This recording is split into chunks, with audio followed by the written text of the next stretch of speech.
Hello, I'm Chris Laheka with the Greater Salina Community Foundation, and we are here with our Community Connect, sitting with Derek Burney with Salina Area Young Life. Derek, why don't you go ahead and introduce yourself real quick? Yeah, Derek Burney with Salina Area Young Life. I've lived in Salina for about 6 years. I'm married to Emily, and we have a brand new baby, Benjamin, who is 4 months old earlier this week. So yeah, cool. That's a little bit about me. Well, congratulations. Thank you. Derek, tell us about Salina Area Young Life. Yeah, so a long time ago in 1941, Jim Rayburn, he started this organization called Young Life based on reaching teenagers who weren't a part of churches. And so when I was in Manhattan for college, I actually volunteered for Young Life, and I worked with both middle school and high school students.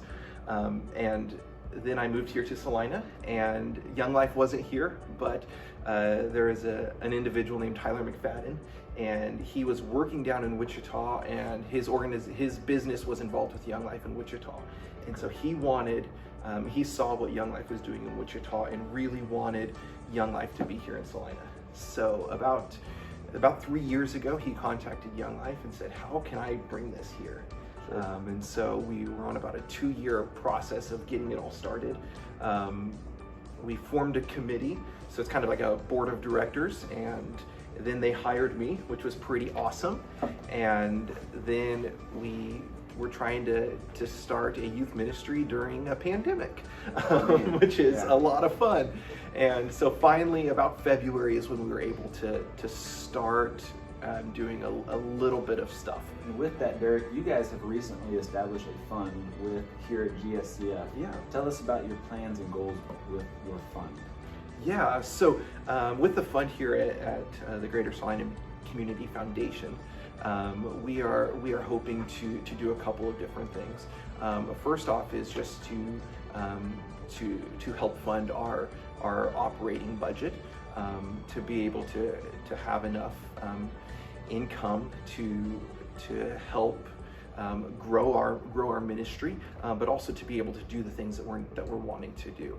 And that means just our weekly programming.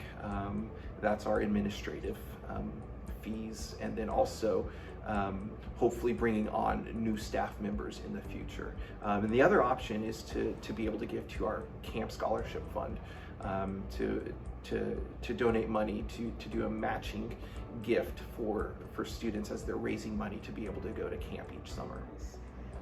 So with your Young Life, you said you're starting with middle school at South right now. Yeah. What do some of your engagements or events look like at this point?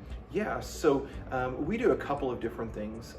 The main thing that we do is we go out into the world of kids. So we just send adults into the world of kids and just build relationships with them.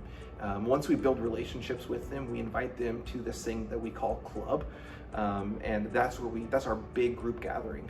Right now, we're doing that every other week, and that's where we invite all of the middle school students that we meet. And so we do that, and then we also have some smaller groups called campaigners, and so those are some more of our focused groups that we've been doing as well. How can people how can young people or even parents learn more and get involved with what you guys are doing that don't know about it yet? Yeah, so you can check us out on Facebook, or we also have a website, Salina Area Young Life. But you can also, there's a couple different ways that you can get involved. One way is you can join our committee. You can be the group of adults that helps Salina Area Young Life establish and grow and form and figure out what all we're doing. You can also be a part of our community and parent support team. That looks like helping get our name out, helping find volunteer leaders, providing treats and snacks and all the different kind of behind the scenes things. And then there's the part that I love, is being a volunteer leader. And so that's actually meeting and building relationships with middle school and high school students.